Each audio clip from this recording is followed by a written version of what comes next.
Have you ever looked up at the night sky and wondered about those twinkling points of light? Those, my friends, are stars. Giant balls of burning gas that light up our universe. They're not just pretty to look at, they're the reason we exist. Stars are like cosmic kitchens, cooking up the elements that make up everything around us, from the air we breathe to the ground we walk on.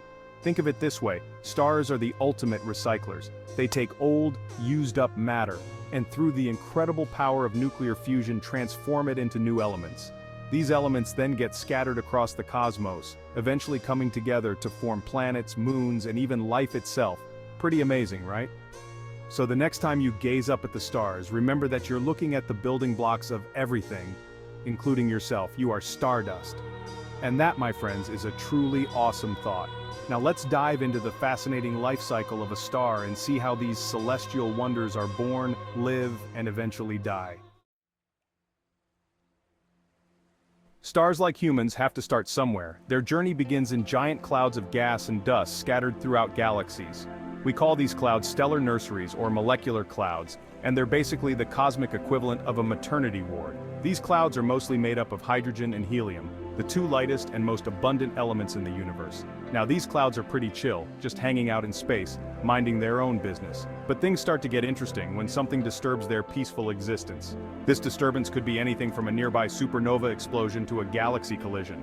Whatever the cause, the disturbance creates ripples and shock waves that squeeze and compress the gas and dust within the cloud.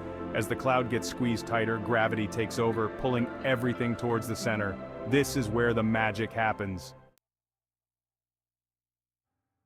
As gravity pulls more and more material toward the center of the collapsing cloud, things start to heat up, literally.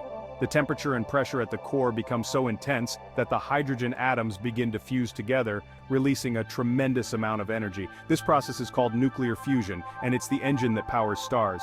At this stage, our baby star is still not quite a star yet. It's what we call a protostar, a kind of stellar toddler still figuring things out.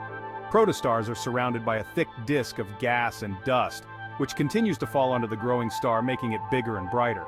Now, here's where things get really cool. This disk of material doesn't just disappear.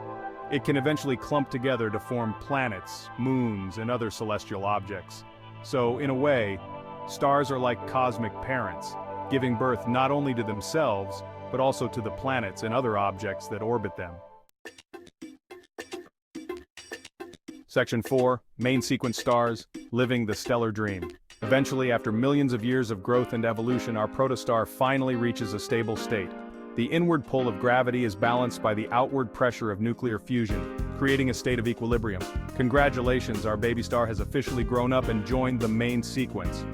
The main sequence is where stars spend the majority of their lives, happily fusing hydrogen into helium in their cores. Our very own sun is a main sequence star, and it's been shining brightly for about 4.6 billion years.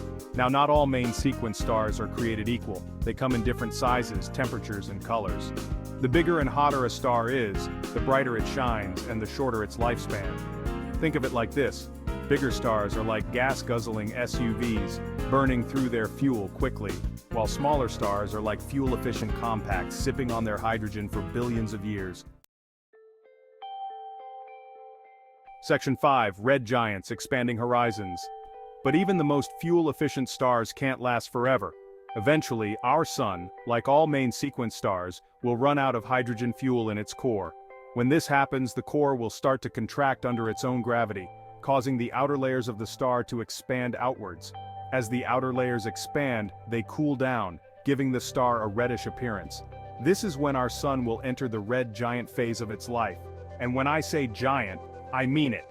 As a red giant, the sun will swell up to become so large that it will engulf the orbits of Mercury, Venus, and maybe even Earth. Don't worry though, this won't happen for another 5 billion years or so.